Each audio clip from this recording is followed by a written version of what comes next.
Estamos ao vivo. Glória a Deus, graças a Deus, estamos ao vivo.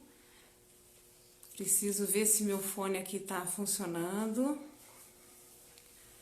Vamos entrando, pessoal. Só quero um ok aí de vocês, se vocês estão escutando bem, se o som está legal.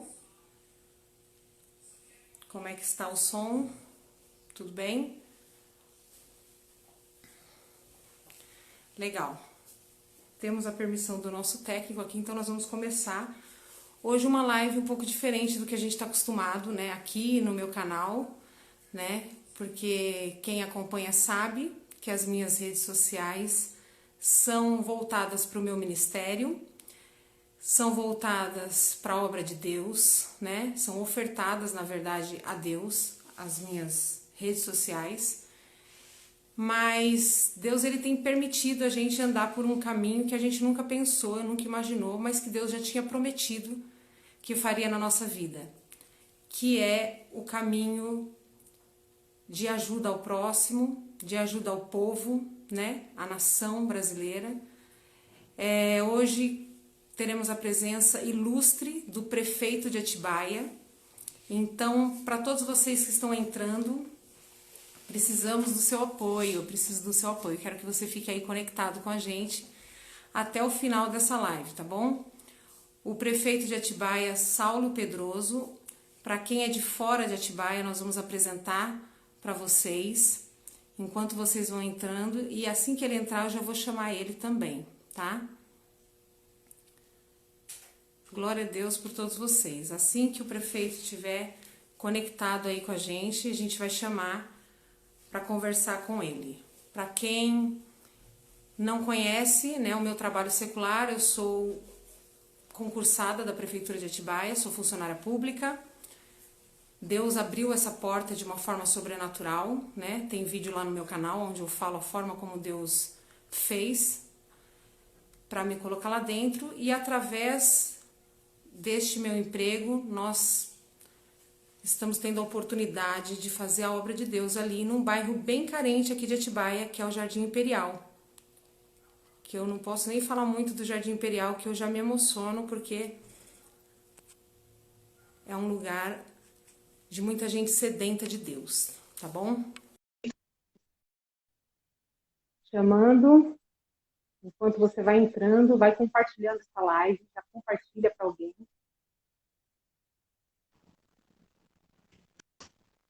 Olá! Tudo bem? Tudo bem, graças a Deus.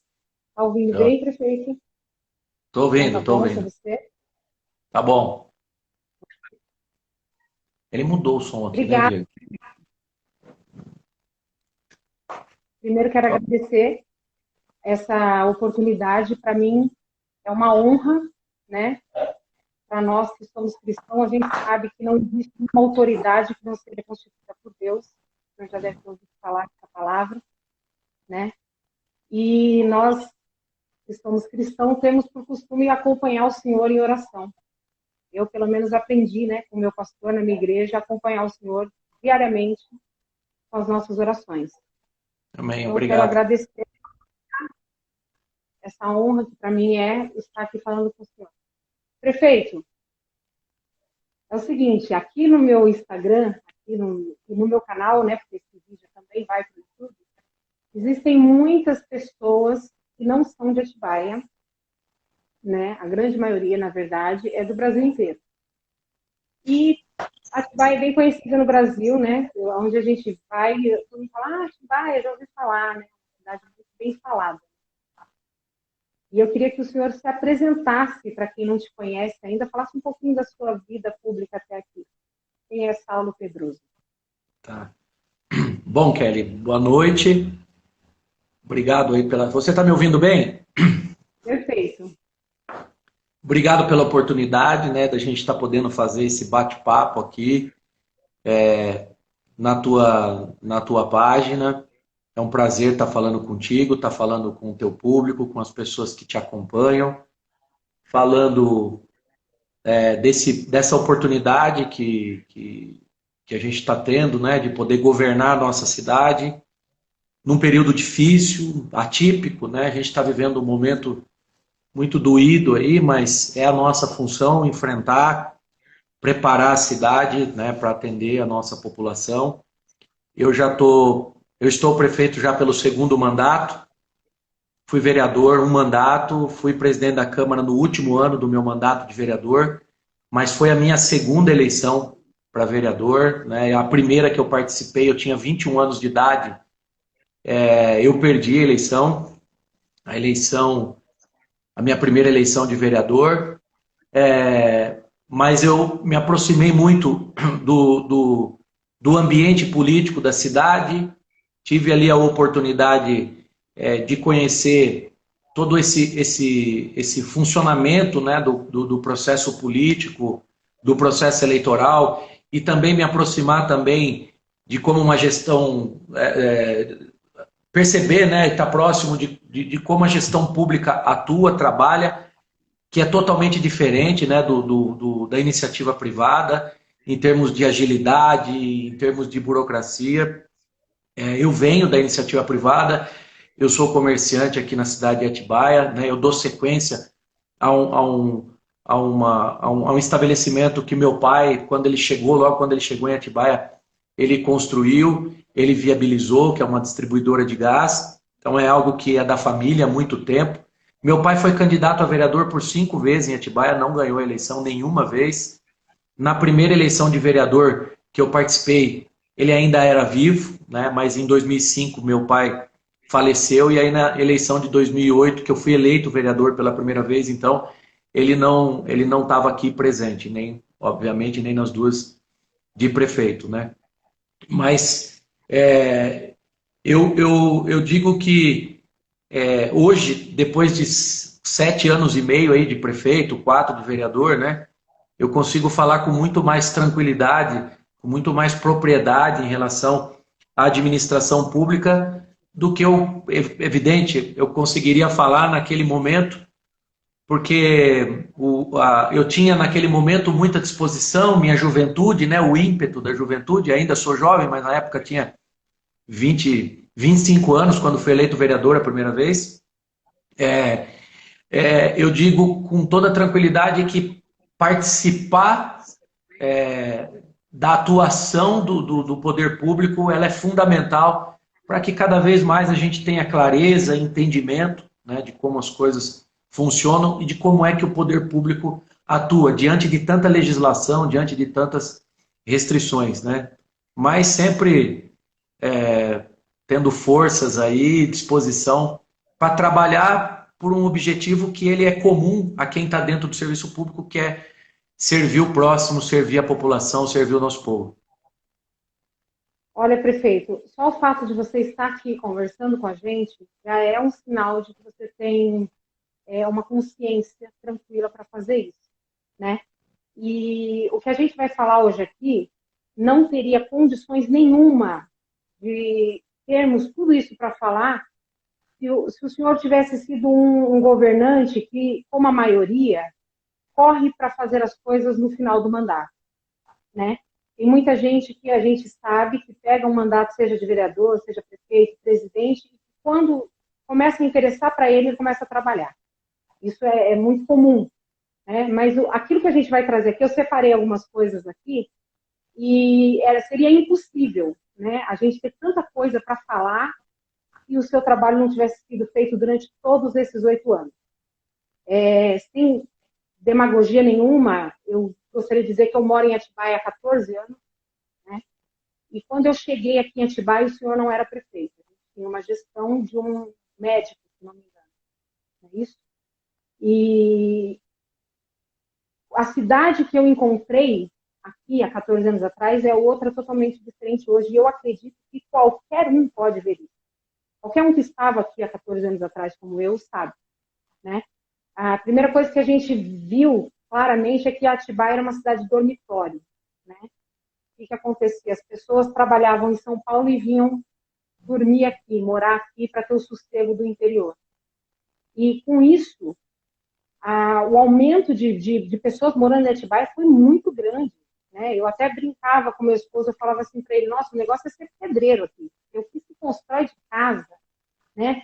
O que é de gente vindo de São Paulo para vir morar aqui, e a cidade não estava crescendo, eu não estava acompanhando. Então teve uma hora que o trânsito estava insuportável. Era uma cidade fantasma. A impressão que eu tenho na minha lembrança é essa, né? Fora que a gestão de um médico, né, não tinha porquê da Santa Casa estar sucateada como estava naquela época, né?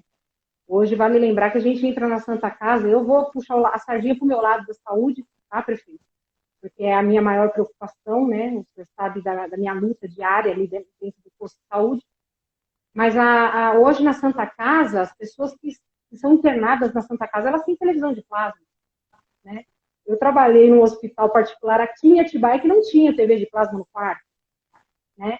Então, assim, para quem não conhece Atibaia, fica difícil saber a dimensão da mudança que houve, né? Primeiro no trânsito, porque o senhor teve essa preocupação, né, de mudar vias mão de ruas, de vias públicas, mudar as mãos, porque a Atibaia estava tão cheia de gente que não tinha mais para onde se correr. Não tinha como andar em Atibaia, né? Então, assim, foi uma mudança drástica, né, na cara da cidade, né, na nossa autoestima como cidadão de Atibaia. Né? E eu, particularmente, prefeito, nessa época eu tinha horror à política. Horror à política. Como muitos cristãos têm, né? A gente está lutando aí para que eles abram a mente, né, abram o coração para o que Deus está fazendo na política hoje no país. Mas nos últimos anos, né, a partir da eleição do presidente, né, passada, eu acredito que deu esse gás, né, na gente lutar, não pelo país, porque eu acho que idolatria é ruim em qualquer âmbito, inclusive idolatria à pátria, né? Desculpa aqueles que não concordam, mas eu não idolatro a minha pátria. Eu acho que a gente tem que fazer por amor a quem mora na pátria, né? A cada cidadão que está aqui, né? Então, primeiramente, eu quero agradecer, porque eu acredito que esse trabalho não deve ter sido fácil, né? Não foi. Eu não queria estar na sua pele, porque depois de tanto trabalho, depois de 8 anos de trabalho, você terminar o seu mandato, um Covid, enfrentar, é só para quem pode mesmo, viu, prefeito? Mas a sensação de dever cumprido, viu, Kelly? Eu acho que você fez uma reflexão muito importante em relação a essa necessidade das pessoas participarem da política. A política ela tem todos esses desgastes, todos esses problemas que se acumularam ao longo do tempo, como qualquer outro setor da sociedade tem. Gente boa e gente ruim tem na política, tem no setor de medicina, tem no setor de indústria, tem no setor de comércio, setor de serviços. Então, gente boa. Ser bom ou ser ruim não é inerente ao cargo que a pessoa ocupa, mas sim ao perfil da pessoa, a característica da pessoa, né? E eu tenho a avaliação de que a política ela é uma ferramenta, talvez a única, né? Que seja onde seja possível você buscar de verdade a transformação na vida das pessoas. Quando eu estou falando de transformação, eu estou falando de apoio, de articulação do poder público em relação a mudar a qualidade de vida das pessoas, né? Porque a transformação na vida do ser humano ela pode acontecer de várias maneiras, mas a mudança no ambiente onde você mora, no ambiente que você constrói a tua vida, né? Que você cria os teus filhos, constrói a tua família, a participação do poder público ela é fundamental. E para que isso aconteça, a participação de pessoas de bem na política ela é fundamental. Porque se as pessoas de bem não participam, as pessoas ruins elas ocupam esses espaços, né? Que são espaços estratégicos na nossa sociedade. Você disse muito bem, quando eu assumi em 2013, eu encontrei uma cidade dividida.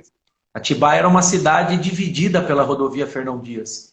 E uma palavra que eu sempre fiz questão de colocar aqui como pauta nas nossas reuniões, para o nosso time, para o time de primeira linha, aqui, né, a linha de frente do governo, para que transmitissem isso para os nossos servidores, para a nossa equipe, é de que a gente tinha que buscar o equilíbrio na cidade.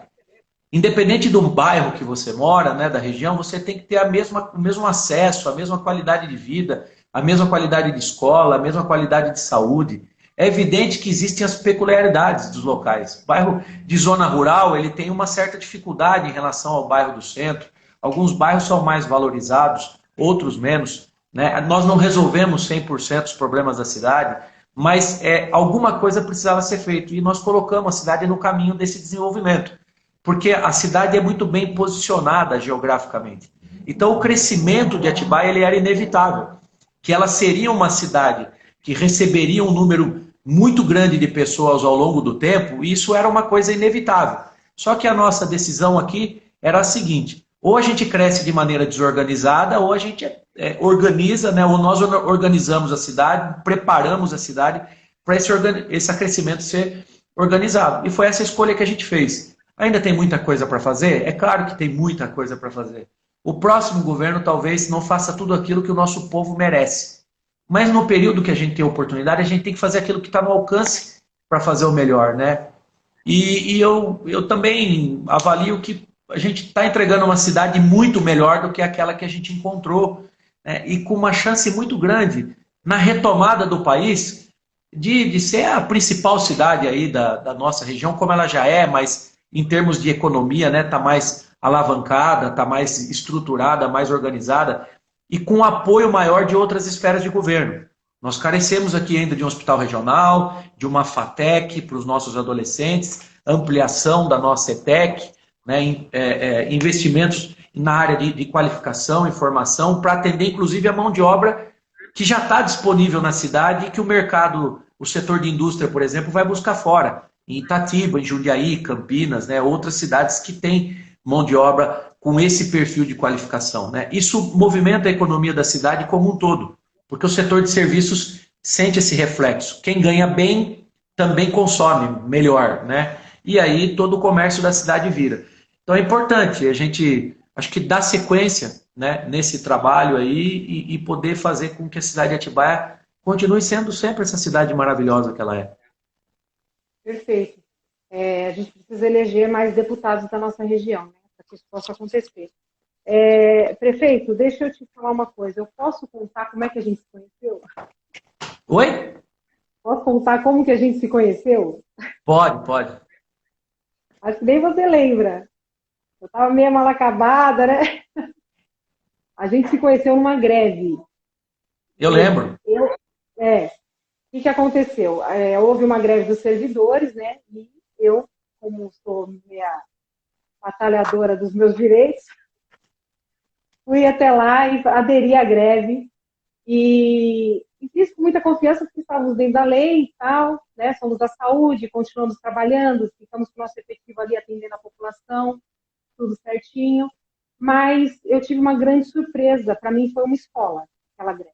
Porque quando eu cheguei lá, o meu coração, diante de Deus, voltado para aquilo que eu achava correto, aquilo que eu achava direito meu, eu acabei encontrando um prefeito que queria ouvir o que a gente tinha para falar e queria resolver a situação. E eu não sei se o senhor se lembra, mas eu, por Deus, né, fui escolhida no meio daquela multidão para entrar na sala e falar com o senhor. E diante daquelas pessoas que estavam lá falando com o senhor, eu lembro que o senhor fez uma proposta para que a gente pudesse... vale lembrar que antes o senhor já tinha feito uma reunião com a gente, explicado a situação, tal, a gente mesmo assim resolveu bater o pé. Queria cumprir o que a gente achava que a gente tinha direito. E aí, dentro dessa reunião, que foi o último dia da greve, eu me lembro que o senhor fez uma proposta, e nessa proposta tinha um detalhe, um item que eu tinha certeza que chegando lá no sindicato as pessoas não iam aceitar, que era a questão dos aposentados, e aquilo eu já tinha ouvido, aquele burburinho no meio do povo, de que aquilo era importante. Então, o que acontece? Na hora que o senhor fez aquela proposta, não sei se o senhor se lembra, mas eu falei assim, prefeito, não vamos até lá para depois voltar, eles não vão aceitar. Eu falei, vamos resolver agora. E a gente estava assim, quase por volta do meio-dia, né? E acho que era o primeiro dia que a saúde tinha parado. Então, eu já estava com meu coração agoniado, pensando nos meus amigos que estavam lá trabalhando, assim, né, na falta que a gente ia fazer lá. E eu falei assim, vamos resolver, prefeito, isso não vai dar, vai bater e vai voltar, eles não vão aceitar. Na mesma hora, o senhor mudou a proposta e fez a proposta que eu falei assim, essa, eu pensei comigo, essa vai entrar, essa é legal. E naquele momento, eu me lembro que eu falei assim para o senhor, assim, se a gente voltar a trabalhar agora, aí você olhou para mim e disse assim para mim, se vocês voltarem agora, a gente não desconta nem o dia. Como quem diz, vamos voltar, vamos resolver, vamos voltar.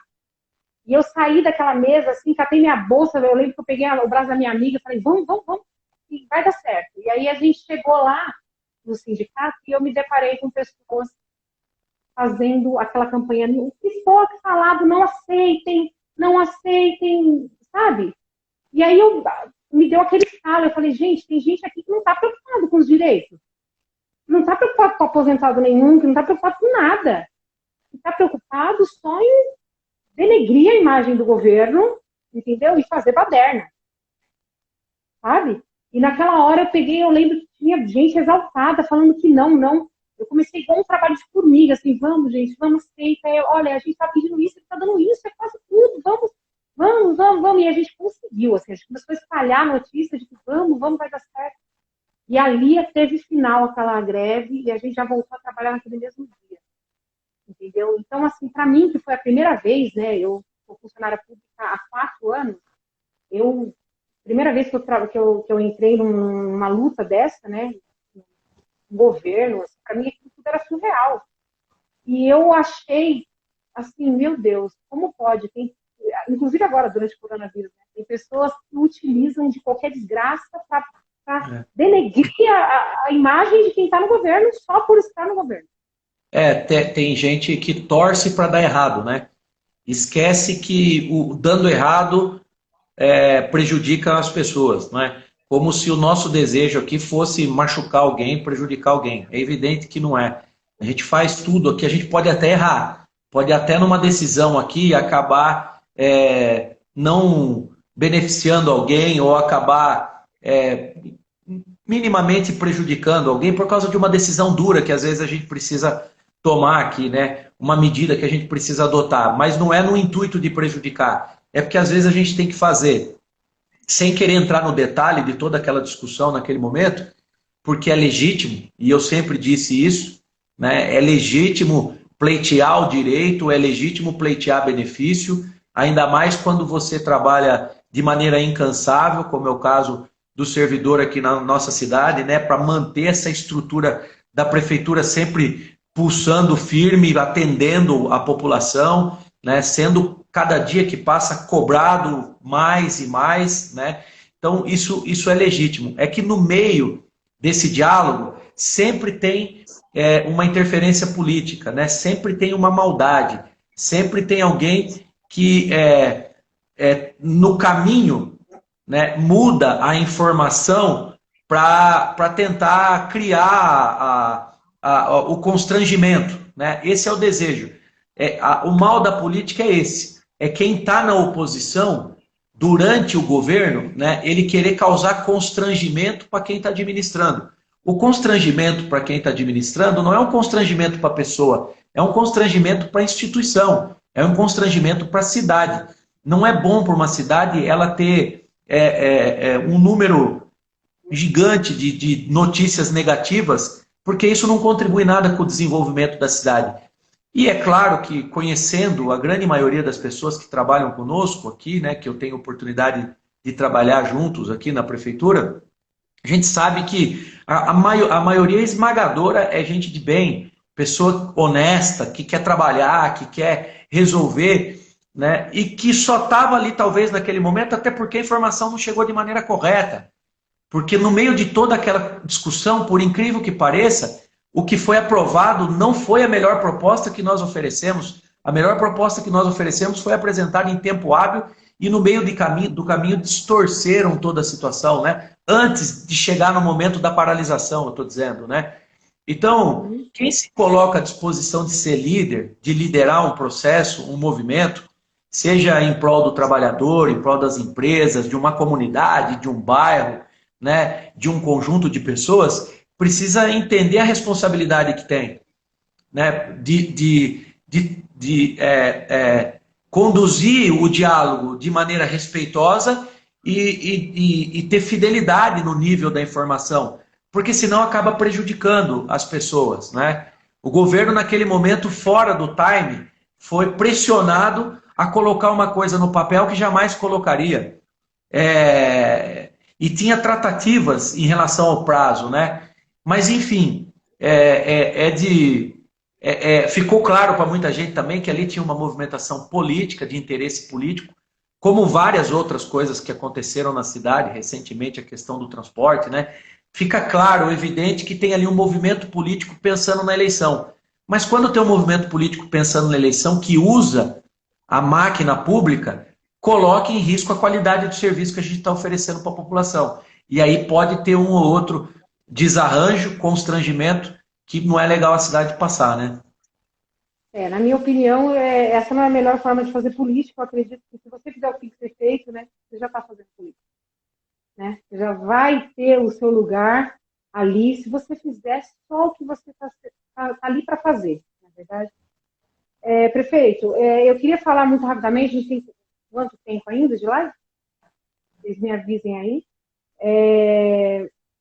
Eu queria falar rapidamente, prefeito, a respeito da educação. Tá? Eu quero falar do que eu vivo, do que eu vi, não do que eu não estou vendo ou que me falaram.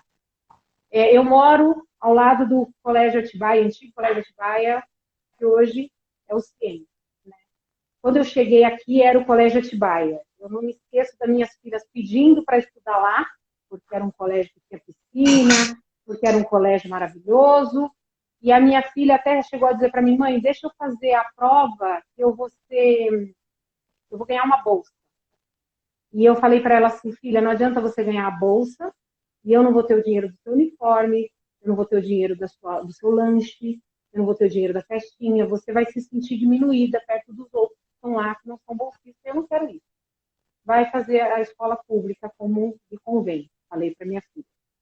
Só que passaram alguns anos e a prefeitura de Atibaia simplesmente comprou o Colégio Atibaia e transformou ele no CIEM. Isso para mim foi assim, emocionante. Eu me emociono até hoje, de verdade, prefeito, de ver o ônibus da prefeitura parar em frente ao CIEM, ao Colégio Atibaia, né, que era o antigo Colégio Atibaia, e aquelas crianças que não teriam oportunidade nem de ver uma piscina, elas entram tudo de uniformezinho, tudo com mochilinha nas costas, e vão lá e tem aula de natação na piscina, que antigamente era dos ricos, né? Isso para mim é maravilhoso. E como se não bastasse, eu trabalho agora, né, no Jardim Imperial, que é um bairro pobre aqui de Atibaia, né, um bairro mais pobre, de uma maneira bem chula de falar, porque eu sou assim mesmo, tá, prefeito? Então, ali, eu estou tendo a oportunidade de ver a construção do segundo CIEM. E está uma construção assim, você olha, você fala, meu Deus, o que vai acontecer? Está enorme, né? Gigantesco, uma coisa linda, e está quase pronto, né? Fala um pouquinho pra gente. Eu acredito que até julho, agosto, a gente está concluindo. A previsão era junho, né? É aniversário da cidade, mas com todas essas confusões aí, os fornecedores dos materiais que a gente está utilizando lá, a empresa que ganhou a licitação, né, está utilizando, eles atrasaram um pouco, então pode ser que julho, agosto a gente entregue o CIEM com certeza absoluta na nossa gestão. Um modelo de escola que nós entendemos que é o caminho, né, para a educação. A educação ela é a saída, é a solução para os problemas futuros do nosso país, sem sombra de dúvida, né? Nós temos que chegar com ensino de qualidade nos 4 cantos do nosso município, do nosso país, com o mesmo nível de qualidade, seja uma escola de zona rural, uma escola num bairro na área mais afastada do centro, enfim, não importa onde que é. E essa ideia de ter centros integrados com equipamentos esportivos é para dar uma retaguarda de atendimento para as outras escolas que estão na mesma região. Senão fica muito caro ter piscina em toda a escola, ter quadra, diversos tipos de projetos de contraturno, de reforço, né, na grade disponível. em todas as escolas, a gente seria necessário ampliar todas elas. Eu acredito que com o tempo isso vai acontecer. A gente está fazendo a implantação da escola de tempo integral aqui em Atibaia. Então é um caminho, graças a Deus, sem volta, né? Porque é um caminho muito interessante de ensino. E o CIEM 1, né, no terceiro centenário, e o 2 serão então as duas retaguardas de apoio físico, né, de estrutura física para as escolas que estão próximas.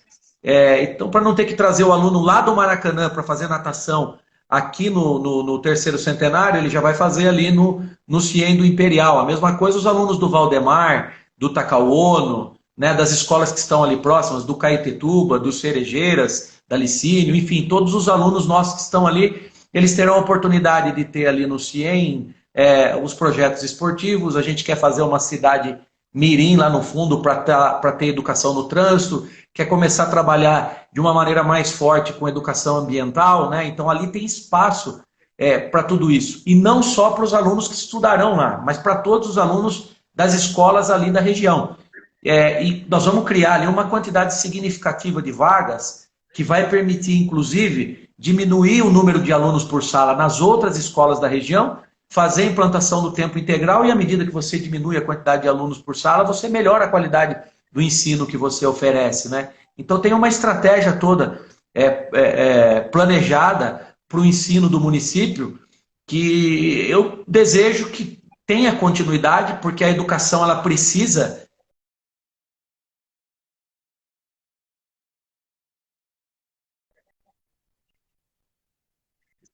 construirmos, né? Foram quase 17 creches, né, Diego? Tô com o meu universitário aqui, me apoiando nos números, e vamos entregar mais uma grande em Novinópolis e uma no bairro do Tanque. E no CIEM também nós vamos ter educação infantil, então, lá do Imperial, né? Eu acho que foi assim, e uma coisa que me aconteceu, que é uma rotina na minha vida, sabe? Eu, de vez em quando, ter assim, uma sacada, conversei com a Márcia na época, a Márcia falou, olha, é uma ideia legal, mas muita ousadia, né? Porque a gente vai ter que comprar, vai ter que estruturar, acho que não vai dar certo. Não tinha uma cozinha adequada ali no CIEM do terceiro centenário, a gente precisou construir, ampliar a cozinha do terceiro centenário, fazer algumas reformas. Mas, enfim, eu acho que tudo aquilo que a gente faz com convicção, né, com determinação, dá certo. Né? E o retorno, né, quando você faz, porque nós estamos investindo no futuro do nosso país, no futuro da nossa cidade. Né? A gente está investindo na base de formação deles. Ela é fundamental, esse trabalho, para que a gente tenha uma cidade melhor no futuro. Né? É a decisão de querer uma cidade melhor, um povo melhor, fazendo investimento na área da educação. Não, foi muito bom ver as crianças, né, mais carentes tomar posse dessa escola, que era uma escola particular caríssima aqui de Atibaia, e isso emociona a gente até hoje, que a gente mora realmente do lado, né? Então, todo dia eu vejo isso acontecer lá e é maravilhoso. Outra coisa, prefeito, que é interessante falar, principalmente para quem não é de Atibaia, né, saber, o que acontece? A segurança de Atibaia, né? Passamos por um período ruim, né, na segurança, onde a gente tinha muitos assaltos, né, residência, principalmente, e longe de mim querer falar mal da polícia militar, que eu tenho muitos amigos que trabalham lá, mas a polícia militar, ela parecia que não dava conta, né, o contingente não dava conta do tamanho da cidade e do tamanho das demandas, né, e aí o que aconteceu em Atibaia? Quando se pensou que não, a GCM, né, a Guarda Municipal, ela veio com tudo. Eu acredito que isso não é em qualquer cidade. Acho que tem cidade aí que a Guarda Municipal fica bem assim na retaguarda, nem aparece. Mas aqui é comando para todo lado. A GCM está na rua o tempo todo. Eu, particularmente, toda vez que preciso, é para eles que eu ligo. Em 5 minutos eles chegam lá no posto de saúde, quando a gente precisa de um apoio, seja para organizar fila de vacina, alguma coisa, né, alguma campanha que tem um pessoal mais agitado. A Guarda Municipal, ela está totalmente armada, né? Eles têm carros novos, e quem mora aqui em Atibaia sabe que eu não estou, né, inventando, porque onde você vê, onde você vai, você vê a Guarda Municipal com aqueles carrões novos, equipamento, eles estão muito bem equipados. Como foi isso? Nós também foi uma coisa que nós colocamos como prioridade, Kelly. Mas eu vou te confessar uma coisa. Não sei se é o caso de todos os administradores públicos, né? Investir na área da segurança nunca é legal. A gente nunca quer investir na área da segurança. Porque o ideal seria investir em educação, investir em saúde, né? Uma estrutura de atendimento em saúde. Mas a necessidade, ela obriga o município a tomar uma providência. E você falou muito bem, né? Com todo o respeito que nós temos pelas instituições estaduais, o governo do estado ele não vem investindo nos últimos anos como deveria, para assumir aquilo que é responsabilidade dele, que é cuidar da pasta de segurança pública no estado todo. Então isso tem forçado os municípios a tomarem providência. Nós mudamos, de fato, a estatura da Guarda Municipal, né? Hoje é uma guarda muito mais robusta, trabalho mais ostensivo, né? Preventivo também, que é o trabalho deles, mas também mais ostensivo. Dobramos o efetivo da guarda, fizemos um investimento importante em tecnologia na cidade, tem subsidiado todas as ações e as estratégias de atuação da segurança pública, não só para a Guarda Municipal, mas para todas as outras instituições, como apoio, como informação, subsidiando a atuação da Polícia Militar, da Polícia Civil, e é evidente que esse crescimento ele demanda investimento também em infraestrutura. Então hoje tem um armamento à altura, né, para poder cuidar da cidade, tem veículos novos que nós adquirimos, hoje tem uma frota nova, a Guarda Municipal, recentemente entregamos mais veículos, motos, carros, né, que trabalha muito, então a manutenção, a substituição dos carros, ela acontece com mais velocidade do que outros veículos que trabalham no administrativo.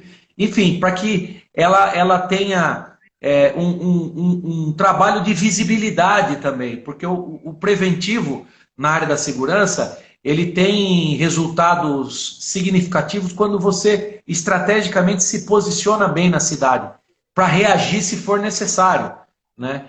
E essa articulação com as outras polícias que a gente fez. Mas foi uma decisão de governo. Você falou muito bem, né? Poderia ter falado lá atrás, ou decidido lá atrás, segurança pública está na Constituição, problema de Estado, problema do governo federal, vamos cuidar aqui do que é nosso. Nosso orçamento saiu de 6 milhões, Kelly, da segurança, quando eu assumi, para 18 milhões agora, né, da Secretaria. E tudo fonte 1. Não é como a saúde que recebe recurso carimbado, como a educação que recebe recurso carimbado. É tudo orçamento 100% do município, né? O investimento em folha de pagamento, ele é um investimento lá de eterno, porque faz concurso, aumenta o efetivo, aquilo incorpora o custo da folha, né? E não diminui nunca mais. Então, é importante ressaltar também que por trás disso tudo tem uma preparação administrativa, financeira para absorver esse impacto, esse crescimento do custeio da máquina, né? Porque não é fácil tomar uma decisão de dobrar o efetivo de uma secretaria, seja ela qual for, né? A segurança é uma das maiores, só não é maior que a saúde e a educação, que são as duas mais robustas, né, em termos de efetivo. Então não é fácil tomar uma decisão. Quando toma uma decisão, precisa apresentar um estudo financeiro de médio e longo prazo para conseguir absorver esse impacto, né? Mas por que nós tomamos essa decisão? Justamente voltando por conta daquele assunto que você falou no começo. O crescimento da cidade, a posição geográfica, né? A atividade econômica aquecida, ela eleva os números, os índices de criminalidade. E aí a gente precisa trazer paz e segurança para a população. E eu acredito que a gente está fazendo um bom trabalho, né? Como eu disse, tem que fazer mais uns investimentos agora em tecnologia, né? Sempre tem o que fazer a mais, expandir um pouco mais para os limites do município. Por enquanto a gente está fazendo uma cobertura na área urbana aqui do município, mas expandir um pouco mais para os bairros que estão um pouco mais afastados, né? E eventualmente ajustar a atuação aí, monitorando um pouco mais a mancha de criminalidade no município, né? Legal. Eu estou aprendendo a administrar com o senhor, viu? Estou administrando lá o meu pedacinho e com a mesma garra aí, está dando certo, viu? Prefeito, deixa eu te falar uma coisa. Eu vou puxar agora a sardinha para o meu lado da saúde, né? Que é aquilo que me tira o sono todos os dias, né? Principalmente nesse cenário que a gente está vivendo agora. A gente sabe que a saúde sempre foi uma preocupação muito grande desse governo, né? Que o senhor fez aquele posto de saúde Santa Clara, que é um posto enorme, uma coisa assim de última geração para o pessoal mais carente, né? O lado de lá da Fernão Dias, né? E eu também sei, e estou conversando com vocês da Secretaria da Saúde a respeito da ampliação do posto de saúde do Imperial, né? Eu acredito que vai sair e que vai ficar lindo também, né? Já vi o projeto, já peguei a planta na minha mão, né? Já conversei com o pessoal da Obras e eles já falaram que já foram feitas as compras e tudo. Então, Isso. acredito que é mais esse período da pandemia que atrapalhou bastante o nosso projeto para esse ano, mas você acha que ainda sai esse ano ou não?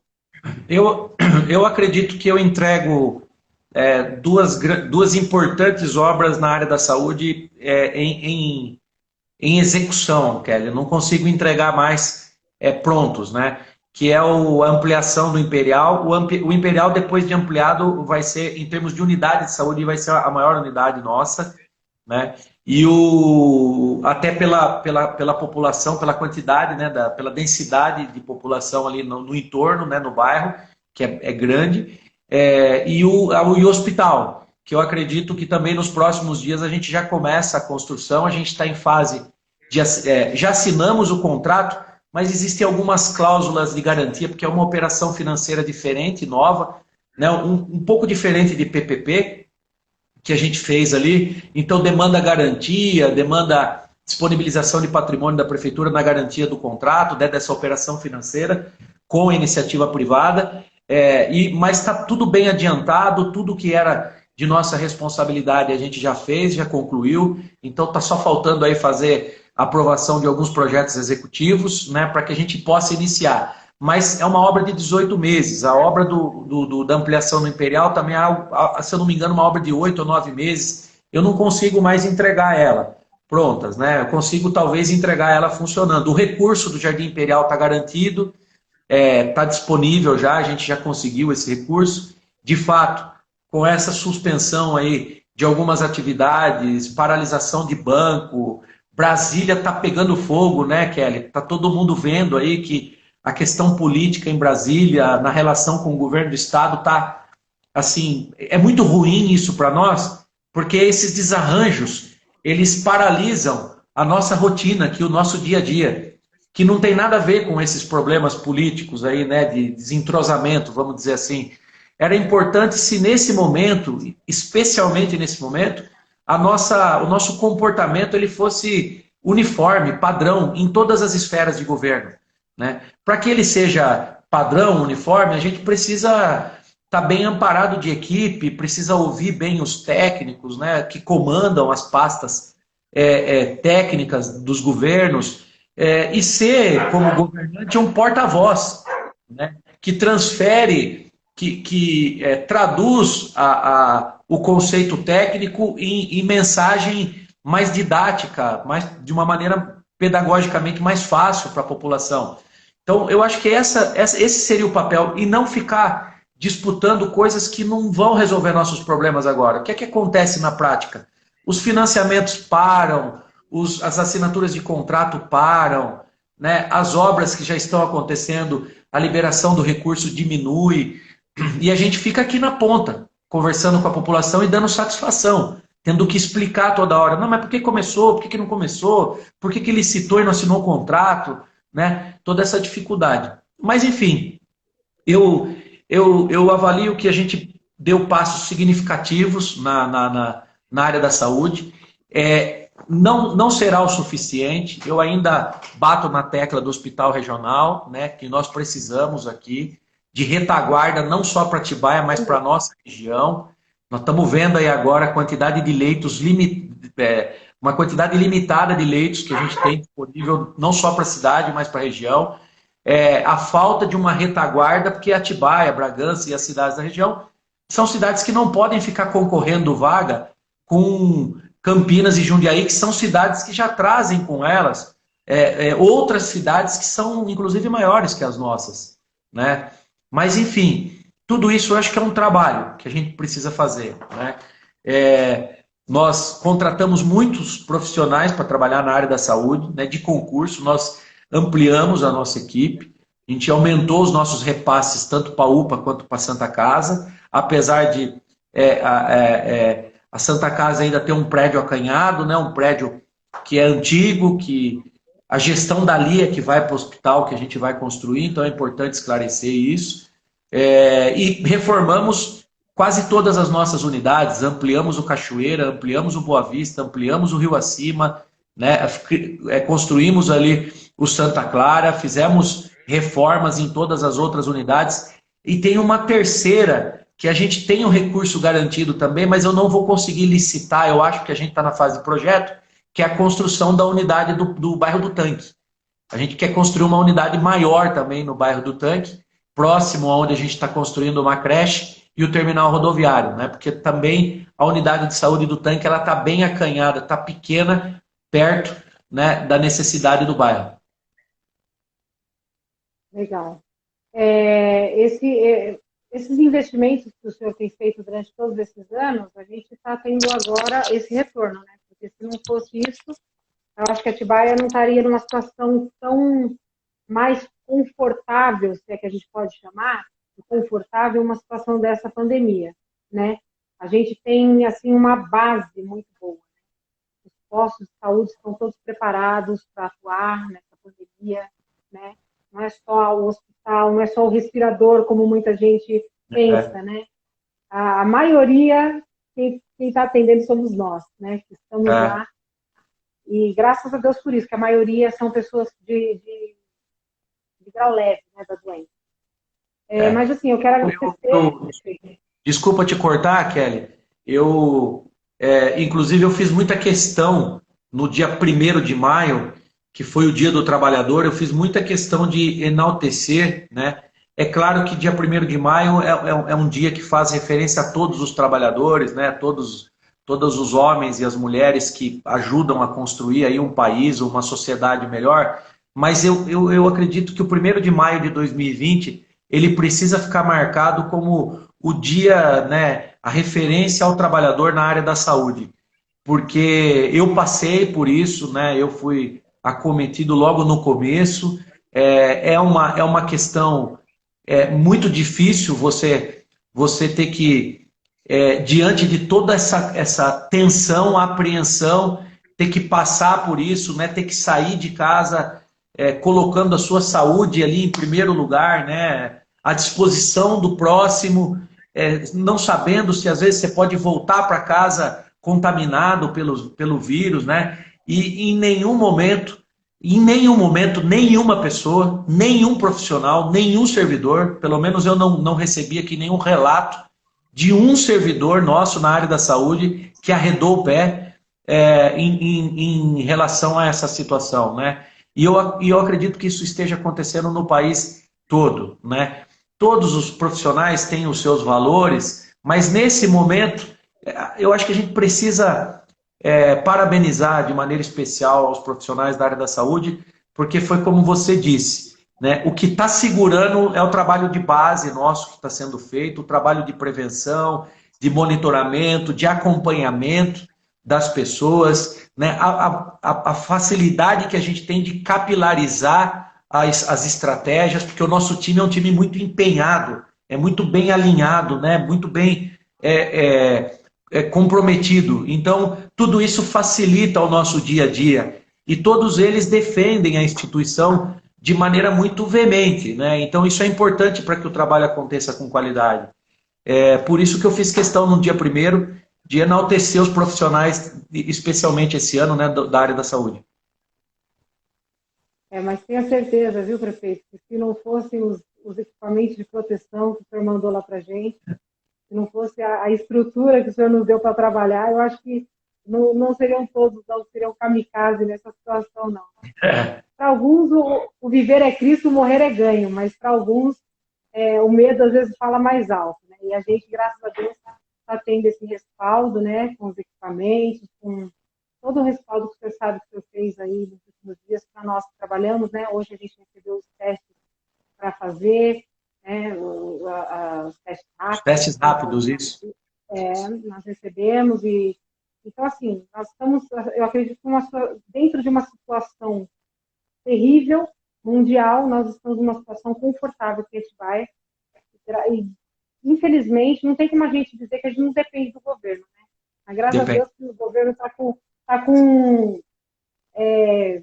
como é que fala? Liberdade, né? O governo municipal está com liberdade de fazer a sua parte, né? Porque senão talvez estaria todo mundo na rua sem máscara e nós estava lascado. Essa que é a realidade. Prefeito, acho que a gente está dando tempo da nossa live. Tá. Eu queria só fazer uma última pergunta para o senhor, que eu não posso deixar de fazer. Qual é a importância da igreja para o senhor nesse momento que a cidade está vivendo dessa pandemia? A igreja. Qual é a importância da igreja? Eu fiz uma reunião recentemente com as lideranças religiosas, Kelly, da cidade, justamente para... eu vou usar uma expressão aqui, mas não é a correta, né? Mas para pactuar a responsabilidade com eles em relação a esse momento que nós estamos vivendo.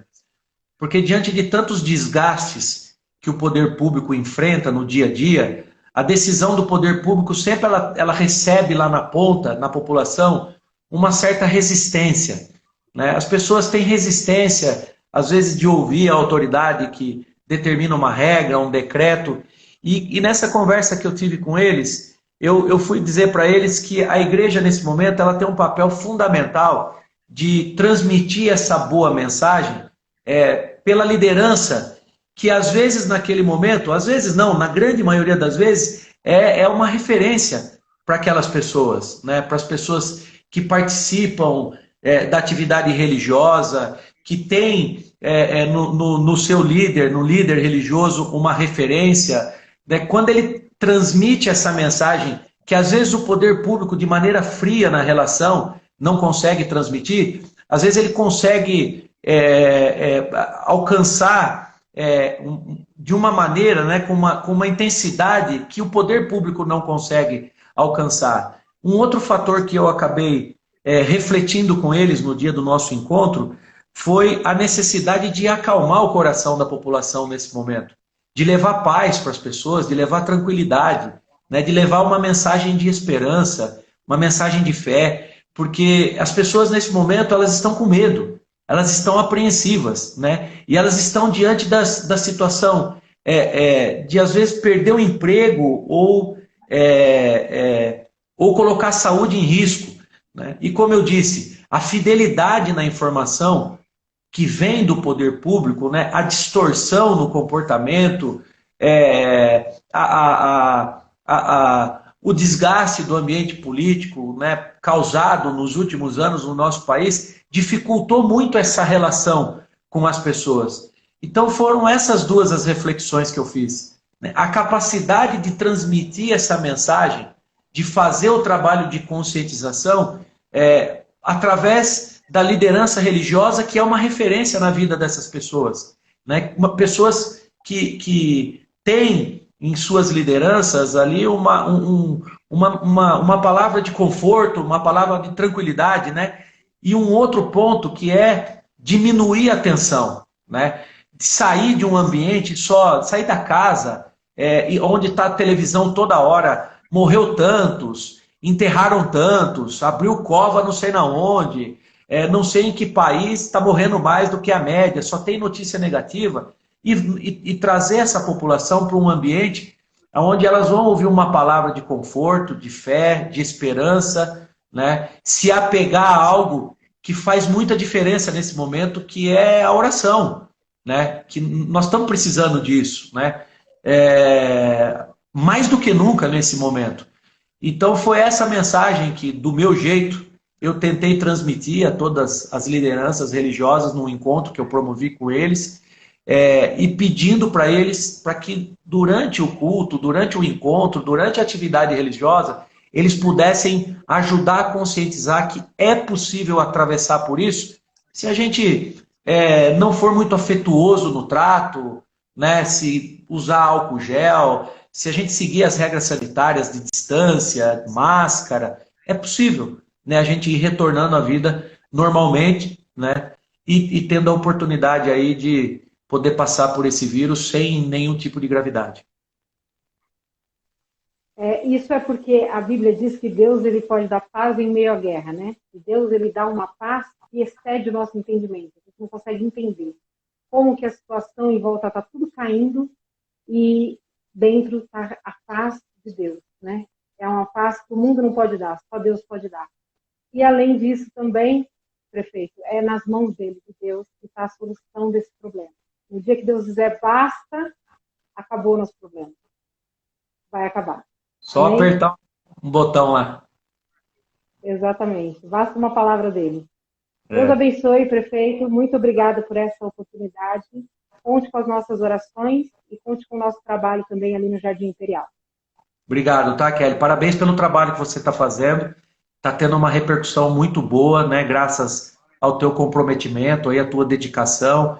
Eu tenho visto o quanto você faz isso com muita paixão, quanto você gosta de servir o próximo na área da saúde, né? Está fazendo um belíssimo trabalho num lugar que é estratégico para nós e que nós precisamos atuar bem próximos, né, da população, oferecer um serviço de qualidade como você tem feito com toda a tua equipe. Transmita aí o meu reconhecimento a toda a tua equipe lá da unidade de saúde, tá bom? Estou lutando aí para que a gente consiga começar a obra o mais rápido possível. Obrigado pela oportunidade de poder fazer esse bate-papo com o teu público, tá bom? Deus te abençoe. Obrigada, glória a Deus. Deus seja louvado por tudo. Obrigada, prefeito. Tchau, tchau. Tchau, tchau.